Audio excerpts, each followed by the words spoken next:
Welcome to another episode of Houston Moms on the Move. This is a series designed by Houston moms to bring you encouragement, inspiration for moms that are doing big things in our community, big things in their real life, and then big things at home. And today I am thrilled to bring you a guest who I met through another mom that was on the move, Haley Hernandez.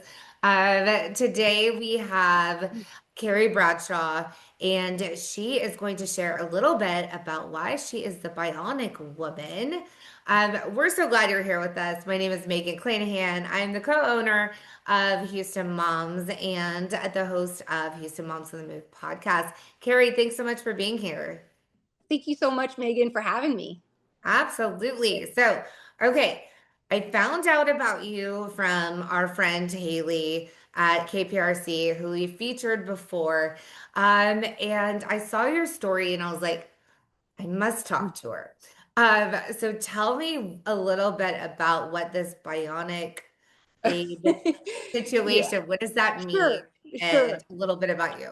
Well, first of all, Haley's awesome. I love you, Haley, if you're listening. Yeah, so I'm a mom with two young kids, and at age 40, also a marathon runner. At age 40, I was diagnosed with something called congenital hip dysplasia, which basically means my hips never formed correctly at birth. I didn't know. I played soccer my whole life. I couldn't walk at this point when I was diagnosed, and basically that led to me getting my both of my hips replaced. So I have two metal hips now. I got those replaced in 2022 and 2023, so it's been over 2 years now. And yeah, most doctors said I would never run again, and I found my miracle surgeon who believed that I could get back. And here we are. I ran the Boston Marathon in April, and now I'm training for the Houston Marathon in January. So exciting. And honestly, like when I saw this, I'm like, okay, first of all, dedication to a marathon in general is insane. Mhm. I've only done a half myself, but then and I was a one and doneer. Like I was good to just do that. But when you're a marathoner, this is your passion. So tell me a little bit about what that looked like when you got that diagnosis. Like, Okay. So when I got the diagnosis, well, I was in a lot of pain. It was kind of not to get too much into the weeds, but I saw probably 6 or 7 surgeons um, to figure out like how I was going to navigate it all. I started with PT. Surgery wasn't like my first option. I basically tried to exhaust every option but surgery. I was in denial and I was like, there's no way I'm getting my hips replaced. I'm 40 years old. Like that's it felt like a death sentence for runners, right? And yeah, I was in denial. I went through basically every stage of grief during the whole process, but yeah, I had arthritis. The hip dysplasia is the number one cause of early osteoarthritis in young adults, which is what happened to me. mm, So by the time I went in for surgery, I was in so much pain. I was like, I'm ready. So yeah, I went from feeling devastated, sad, depressed, in denial, and then to the point where I accepted it. And I'm like, all right, if I want a chance at getting my life back, or even if I can't run again, there were no guarantees. At least I can be the mom that I want to be, and I won't be in pain limping when I'm walking my kids to school. and how old were your kiddos at this time? 5 or 6 and 3. Okay. So thinking of all the moms out there, I mean, and we like, when mom goes down, Oh yeah. like eh, I'm not going to say the ship goes down, but a lot of things, a lot of systems break down. So how did you, especially with your children being that young, how did you explain to them like what mom was going to have to go through? Because I am sure that was not an easy recovery at all. Um, yeah, I actually have said before that, obviously the pain after surgery was not fun. It was tough, but I think the hardest part about going through these surgeries was um, having two little kids at home and still having to be on for them and be a mom. Yeah, I mean, it would be most people who get their hips replaced are probably 60, 70, 80, maybe older. So they don't have the little kids at home. So that was a whole nother, factor, a whole nother, Layer. obstacle I had to deal with. Yeah. They didn't really understand before surgery. They knew mom was going in for surgery. They knew I had hip pain.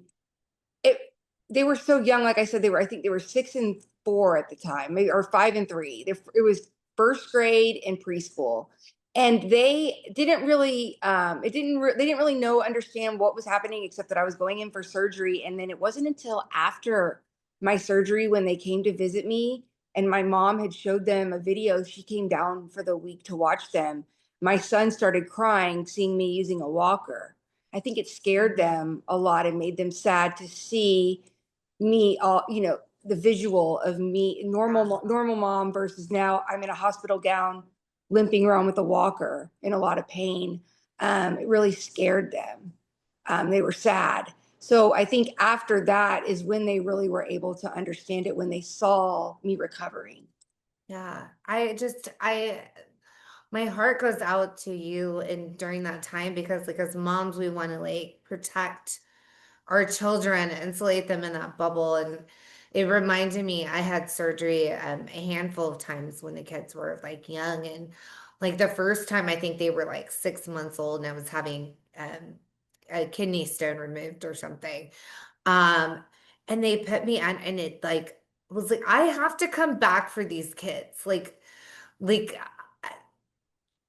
before it was all just like, okay, if I have surgery, like, I mean, I was Right. worried, but not like, but I'm like, I have to be here for my children. So, like, whatever you do, which kind of speaks to your point of like picking the best surgeon for you. So, um, you are now with a surgeon who encouraged you that you could get back to running.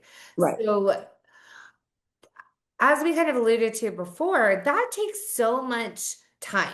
That takes so much training. How do you balance doing that? And you're also speaker, writer, author, right? So, Yeah. Not author yet. okay. Maybe. Yeah. Okay. Yeah. Yeah.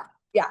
So Um, how are we balancing all of this? uh, I'm really tired and hungry all of the time Yeah. right now. But the process to get from getting my hip replaced, being in the hospital for a few nights, getting through the recovery, and then having to do it again, that was a long process. Each hip took about 3 to 6 months to recover from, to get back to just walk, jogging. And then Mm. from there, I had to start the training. I started with the half marathons. And by the way, don't say just a half, because that is a big deal too. And I know, that's my rule. I'm like, you can't say just a half or a 10K. That's a huge deal. And I started with the half a couple times, and then my ultimate goal was to get back to the Boston Marathon. Um, and training for a marathon, I had run 10 in the past before my hips. Training for a marathon is like a beast. It Yeah. is, yeah, it mentally and physically. Like the training, like I said, I'm hungry all the time. I'm tired all the time.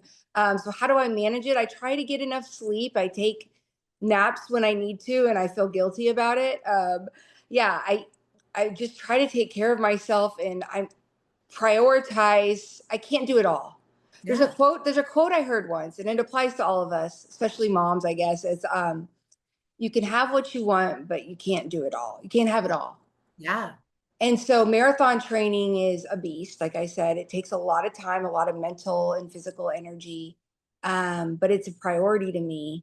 So I make time for it. And I have to, adjust my schedule sometimes. Like my kids get sick or they get injured and I have to miss a day of training. I have to, adapt. But that means I have to sacrifice other activities, like, going out to, some parties or get-togethers, because I'll have an 18-mile long run the next day.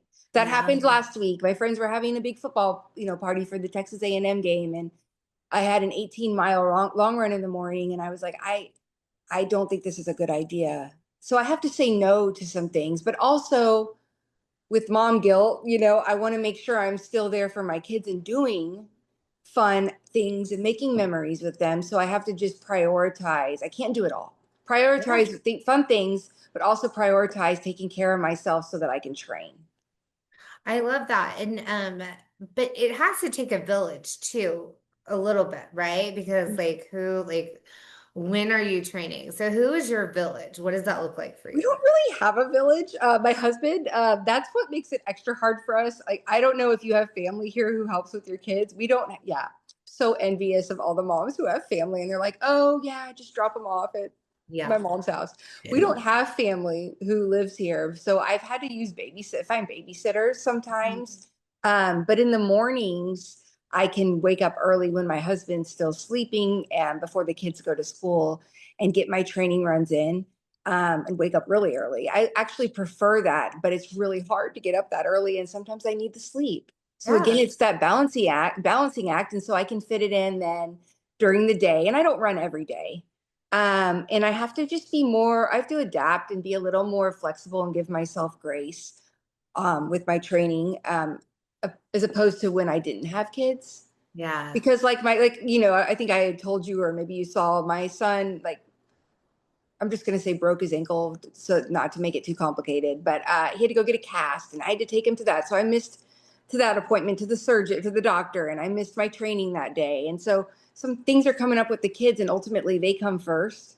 And I Mhm. just kind of I have to be adaptable and, get it in when I can. And if I can't, give myself some grace.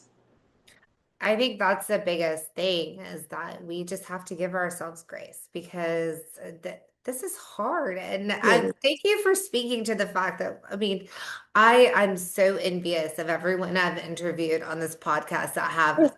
these families and grandmas and whatever. And I'm like, we've never had that.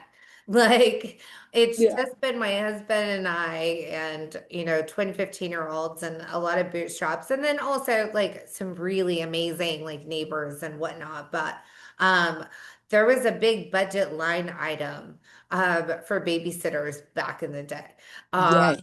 and I don't I don't know how y'all do it these days because the babysitter prices are like out of control.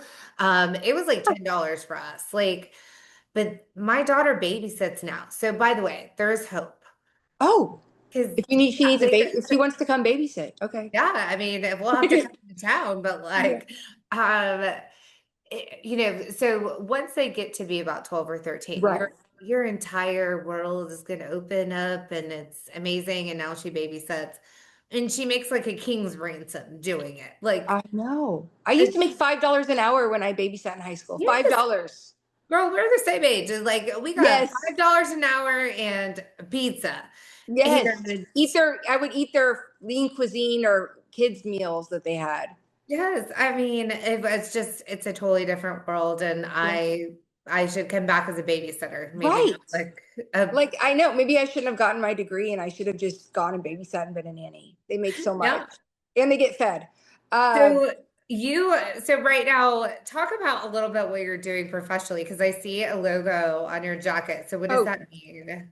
So, yeah, Johnson and Johnson, the big medical company, Yeah. they have a division for hip replacements, knee replacements. It used to be called DePuy Synthes, but Johnson and Johnson bought DePuy, Okay. the hip company, the division, and so they're all under J&J MedTech now. Sorry, I'm getting into the weeds, but there's a point You're good. here. So yeah, basically Johnson and Johnson they made my hips. DePuy Synthes made my hips and they've sort of been around following my journey from back to running and running marathons or training. And I've gotten to know some of them. They invited me to give a speech at their national sales meeting a year and a half ago. And I got to meet a lot of the reps and people who are involved in, go to the surgeries and Yeah. I got to be like their living proof, their work. And so Oh, I got to tell my story about how their jobs impact me and how they've made a difference in my life with my surgeon.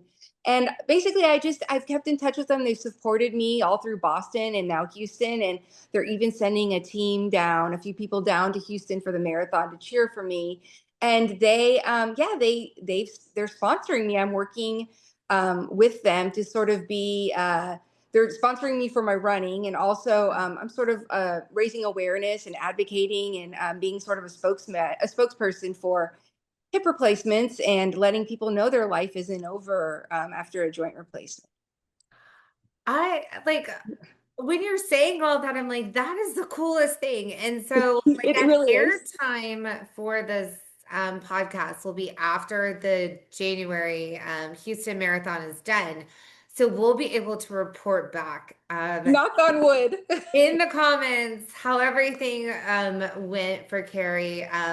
But what a cool, what a cool thing for you to like meet the makers Right. of your actual like body parts. Uh, Yes. but then also for them, like that has to be so inspirational for them to see like their work come to life. And Yeah. I think that's incredible.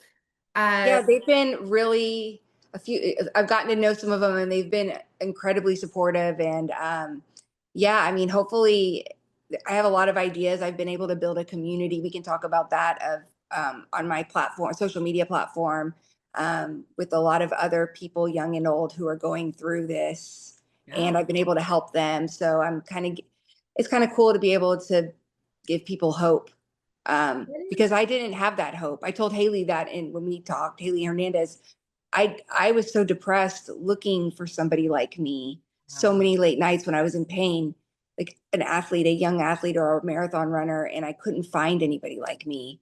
And so now I get to be that person, which is pretty cool.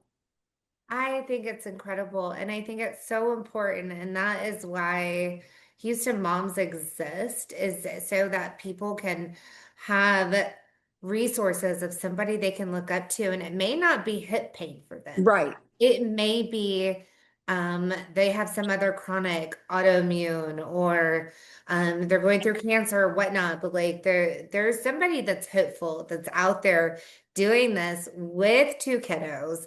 What do your kids say when they see you red? Like, how do you talk to them about this journey that you're I on? mean, I think deep down they think it's cool, and they've been at my races and supported me, and they came to Boston. My whole family came to Boston. It was such a, like, it was my victory lap. My doctor flew to Boston. Oh my It was gosh. amazing. It's all, so the Boston Marathon is on a Monday every year, Yeah. Patriots Day, and he rearranged his surgery schedules because he operates on Mondays and flew there with his son to be there and cheer for me. I mean, he's amazing. So my family came, he was there. Yeah, so I mean, it's it's gotten a lot of press and attention, and sometimes they joke, they're like, "We're sick of your hips, mom." Yeah. They're tired of seeing it all, hearing about it all the time. But Yeah. then, like, I think they're proud of me, and I don't. They think they don't. They've gotten older now where they can understand and appreciate where I've come from.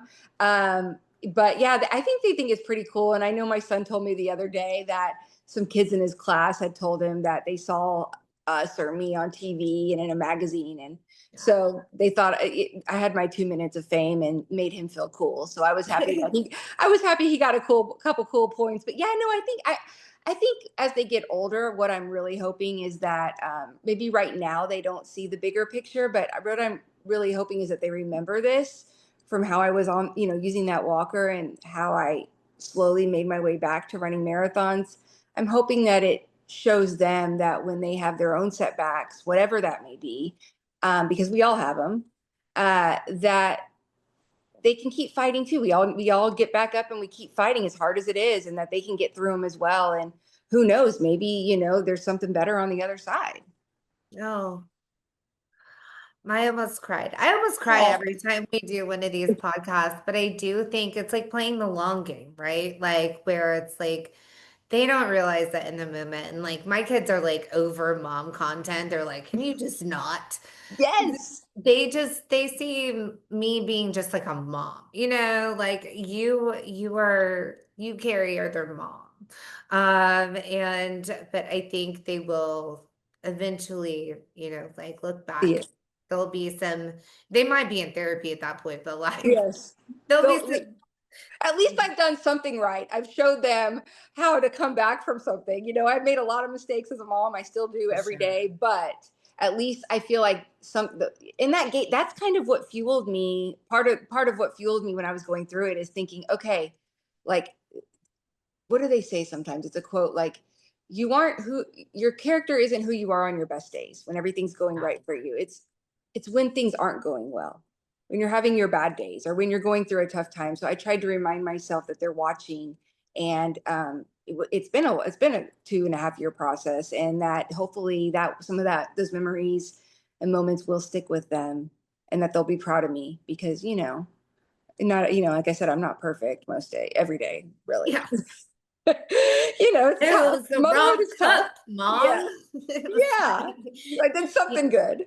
yes, no, you've done so many things well, and I think that example is exactly why I wanted to have you on this because Oh, well, I thank think you. you're such an inspiration to just to keep going. And I could talk to you forever. Like I could share. We'll share actually Yeah. in the link. We'll share Okay. Haley's story she did because the thing that caught my attention was that you were determined to walk to your doctor's appointments. And um, all of so there's rehab, but then there's like I have a goal, I have a purpose, and I'm gonna walk and do it. I think you're incredible. Well, thank And you. I think you're incredible too. I thought you were going to start talking about the soccer connection. oh gosh, We need okay. to tell them. We need to tell your So audience. we Okay. we will. So real quick, so I grew up playing competitive ball, soccer, and so did Carrie. So we were sharing, she was sharing with me her bio last night, and I was like, oh, I played competitive soccer too. And she's like, oh, who'd you play for? And I'm like, I played for Sting in Dallas. And she's like, I played for Challenge or Klein. And so our teams in Texas, this was like the big rivalry. Like we would meet at tournaments in Houston and Austin, up in Dallas, and we always wanted to beat Klein Challenge. It was the number one team in Houston. I'm not gonna say Sting was the number one team in Dallas, but I might. Um, That were, right? uh, Who was your, yeah, well, okay. like Image? maybe so there were a handful of other Okay, okay. teams. I think there was more competition in Dallas than Okay, maybe in okay. Houston, but we were good. You guys were, no, you were our rival. We used to talk about wanting to pull your little Take our tassels. tassels off. Yes. Oh, for those who weren't watching, we mean tassels on the socks, Yeah. not They not had their other. uniform always had the Sting team always had the tassels on their socks. That was what they were known for. Yeah. And yeah, we wanted to take those things off. We would joke around. That was our thing. Yeah, and we earned those tassels, by the way. Like we had Really? to like do like you didn't get your tassels like until you completed certain challenges and whatnot. Oh wow. And then it was a big award ceremony and we got our tassels. It was a whole No thing. way. That's cool. Yeah. You'll have I to post a mean, picture about that. You should post that. I I don't even know where my pictures are. Oh, Yeah, okay. I will if I find one, I Yeah. will put it Well, up. send it So to me. it turns out Carrie and I have a handful of like mutual friends in common. And so our paths have probably crossed before us chatting today. And so yes, very close. On the soccer field. Like we may have played. What position did you play? I was outside mid, left mid. Okay, I was forward. We may have played each other. Yeah. Yes. I mean, can you imagine? Did you But guys go to WAGs? yeah, Yeah, we were there too. Washington. Yeah. Okay. Yeah.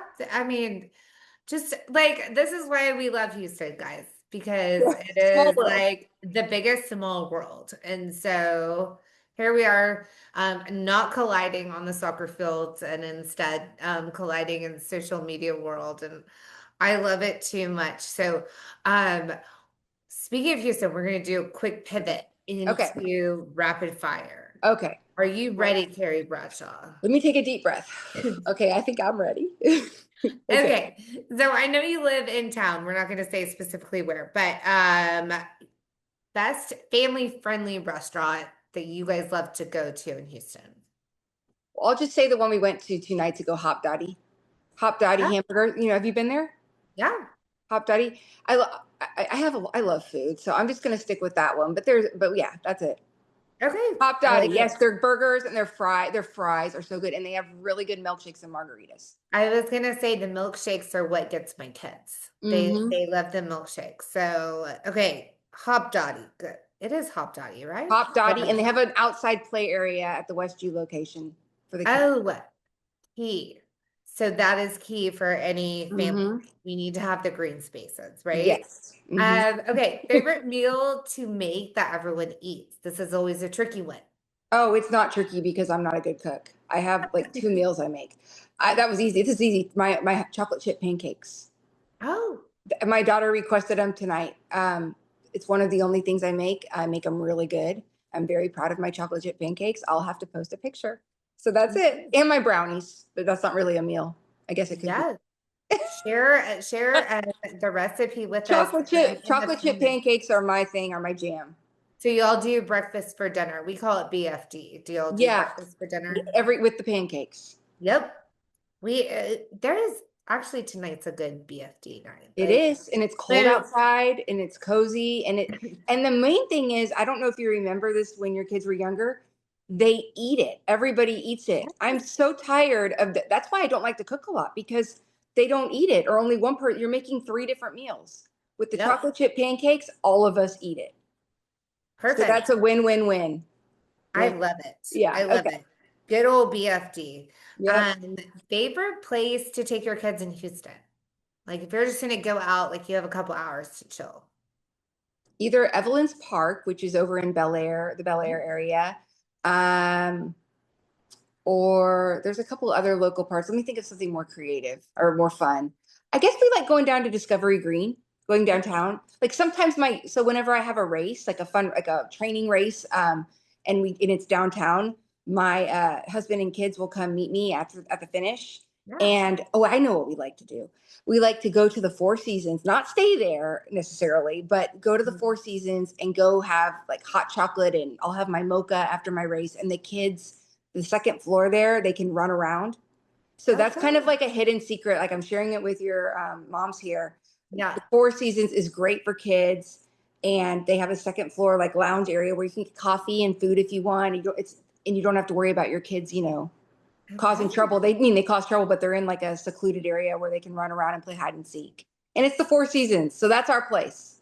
Who knew? Great That's tip. our place. Yeah. So I hope if somebody goes there and takes a chance, let us know.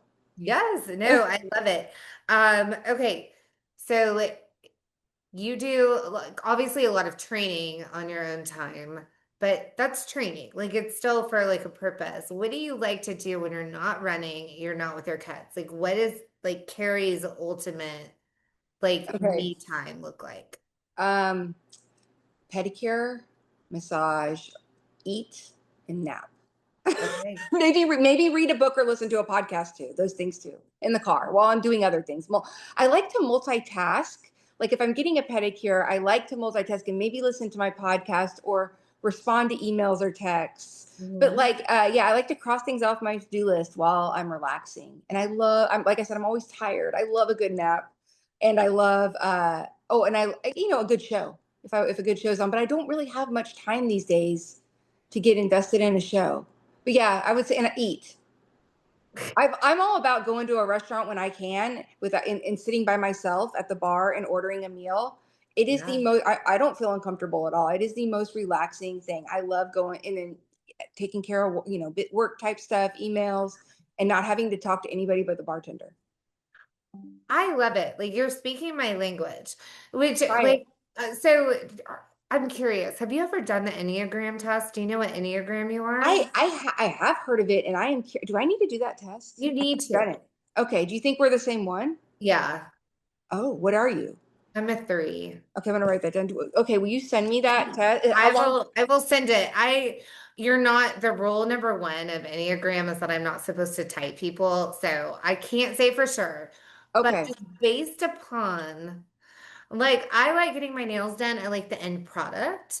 But like I need to be doing something else during that time. Yes. I need to be reading a book or I am answering emails or whatever. Like we're like I don't know. Real hard for this brain to shut off, but I do also love a good nap. And Yes. that is happening this afternoon and it's going to be lovely. Okay. This is the big question. It's very Okay. broad. But your favorite thing about being a mom. Let me think. My favorite thing about being a mom. I mean, every year I feel like I say this is the best time. But Yeah. they're or every, this is the best age. Where they are right now, I mean, I guess I could give specific examples. I love just seeing their personality. I mean, I'm sure this is cliche. I love seeing their little personalities develop. And I Mhm. love now that they're older and they're in that stage where they can communicate. My daughter her name's Poppy. She was just telling me she's in first grade. She was telling me the other night she misses being a baby. And I was Oh, like, no, I go, I love you at this age because like you're, we can communicate, you can talk to me, we can have conversations, you're getting your own interests. So I guess I like watching them experience life, um, and in different ways as they grow up, and it kind of brings me back. I kind of like going back to my childhood with them.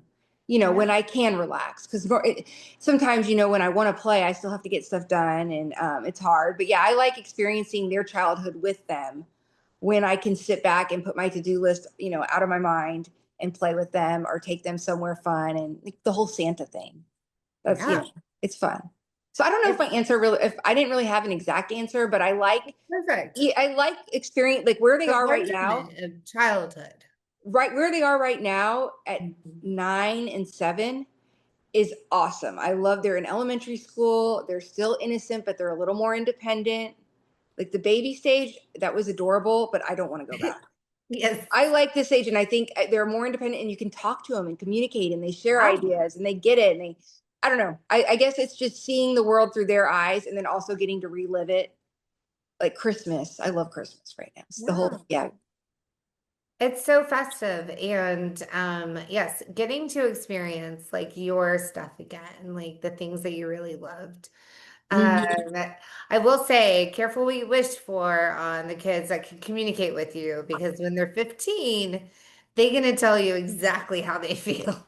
I've Like, already experienced. I feel like my fourth grader is like a teenager. Yes, and I totally agree. What would you say? I'm curious. What would you say your favorite thing is about motherhood? oh gosh, you're It's the a hard first person question who's ever because it's asked me. Um, take a moment. My favorite thing is seeing like hard work that we've all done in our family like really pay off and like to see my children be productive members of society, functional human beings out there in the world getting it done. They every day there's something that astounds me they've done. That I'm like, I'm not sure I did that at 15. And I think part of it is this world is making them grow up a little too fast. Right. Um, but I love seeing them proud of themselves. And we kind of have a saying that we don't say, I'm proud of you. Of course, it like slips out every now and again, but we say like, go make yourself proud. Hmm. Um, go do what Ryan Clanahan or Quinn Clanahan is going to do in this world. Make yourself proud. Don't worry about mom and dad. Don't worry about your teachers.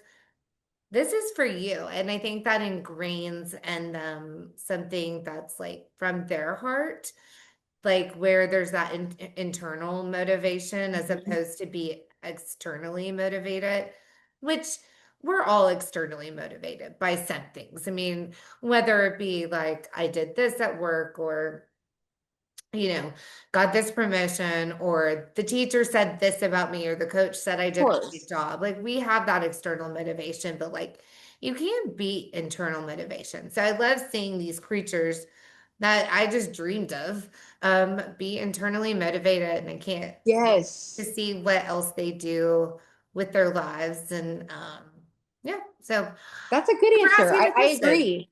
I agree. Like, as they're starting to find their interests, and I'm not like, no, you need to go to temple. Like, they're like, I want to go to tumbling or I want to go to tennis more. Like, Yeah. rather, I don't want to push them. I love when they are passionate about something and want to work hard. Yep. And then there's also that like fine line balance of like, well, we can't just like flit around to everything. So like you need to Yes. commit here. And there is something to be said about commitment because you know as well as I do, playing competitive soccer or ball or like and then training for a marathon, it requires a commitment level that I think you are modeling for your children when Yeah. you commit to a goal. Because I think a lot of times these days, now I'm just going down a rabbit hole, we'll wrap it up. But like, um, I think a lot of times we are shortchanging our children when we don't let them put in the hard work. Because to be successful and to do things that are going to make them proud of themselves, you've got to go through the yuck, right? Like my daughter was like, I don't know if I like basketball anymore. And I'm like, that's because you've just been practicing for like 5 months. Now you're going to start playing and you're going to see the reward of your hard work. But we have to let them walk through that hard, like, and stop rescuing them Hmm. um, from tough stuff. Like I stopped looking at math problems back in sixth grade. Like, this is not my stuff. Like, Yes, I'm I outsourcing this. Yes. I graduated. I did my math credits. I have tapped out of sixth grade math and I'm not doing it. And so y'all need to kind of figure it out. And they just know like mom may not be the best person. But you need to go to tutorials, you need to help yourself, you need to figure it out. So Yes. anyway, okay. And be I just proactive like and take, jumped on a no, soapbox real that quick, what you but take initiative. Like you can't be, like I said, you can't be everything to them, meet all their needs. You can make, you meet the, some things, yes. but yeah, that you teach them to find other resources. Be Yes, and how to help themselves out of a problem, right.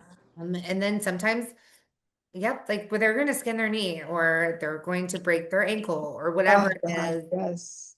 and we will get through it, and it's okay. And I think you are showing how to do the very, very hard, very, very well, with such grace and integrity. I've loved reading your story. I'm going to, again, I'll pop the comments and in the comments below of Haley's story that she did about Oh yeah, you. So, and then obviously your bio so people can get to know you and all your links, if you're comfortable with that. yeah, yeah. Um, but tell me your Instagram handle again. It's It's Bionic. Bionic. Well, first of all, my name's Carrie Bradshaw, like Sex in the City. It's my real name. Yeah, Okay, so we cross that off the list. My Instagram name is Bionic Runner Babe. that's what, okay. And I was going to tell you something that just came to my mind when you were talking about the kids and balancing training. Sometimes I make a mistake. I just thought of an example. Last week on Thanksgiving, I had signed up to do the turkey trot half marathon, and the night before, I was really excited about it. And I don't know that I made the right choice here, but my daughter was upset because she wanted me to be here when she woke up on Thursday morning, even though and I caved. And I thought, you know what? This time I'm going to let her have this. And I didn't go to my race. Was it the right choice? I don't know. I felt sad the next day that I didn't do it, especially when like my doctor even sent me a picture of him running the turkey trot. And I was like, I should have been there. I'm so upset. But times like that, it's like, I don't know what the right choice is, but I let her have that. And I was there when she woke up, instead of being out at my race coming home later. Yeah. So I told her next time I'm not doing that. Whatever, it's a balancing act. So I chose my kids over myself that day. And it kind of, and that's great sometimes. But as moms, I think that a lot of times, and I've done it too, right after I had my children, we get lost in being a mom. I think it's important that we have our own thing outside of that. Yes. And we are not martyrs to it all, right? Hmm. We are still our own people, with our own interests and passions. And yes, it's such a tightrope act of like, Right, okay, when do we lean into this? And then when are we like, okay, I hear what you're saying, and then we're going to make this concession here right. on something else. And oh, and I don't know, nobody gets it right 100% of the time, and you just have to like do what's Yeah. best for you in that moment. And then Yes. but I bet you in like 10 years, you probably won't remember that race, but you're gonna remember that Thanksgiving morning. Yes. So Carrie, thank you so much for being here. This was so fun.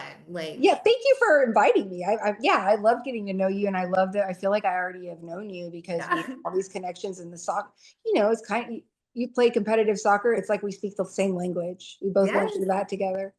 Yeah, Yeah, no, it's so fun. And this is really truly where like the best part of social media is, and because there are days that I just want to blow it all up and tap out and whatnot. But the best part of social media is when you connect with somebody and absolutely. you know, online friends turn into real life friends, and connection is really truly where it happens. So Carrie, you're Yeah. awesome. Keep doing big things. Report back. Oh, I We will. will have an update Oh, on good. time this airs on how January went. Knock on wood. Yes. We are sending you all the good vibes for your training, and keep doing big things. And Yeah. so I can't think of a better person who exhibits Houston moms literally on the move, because that's what Carrie's doing. Um, Cute. she is running and moving and doing big things in her life, personal life, and at home. And we thank you for joining in. Yeah. And we will be back next month with another Houston mom on the move. Probably not a marathon runner, but somebody else who is running and doing big things in their life. Thanks so much for having us.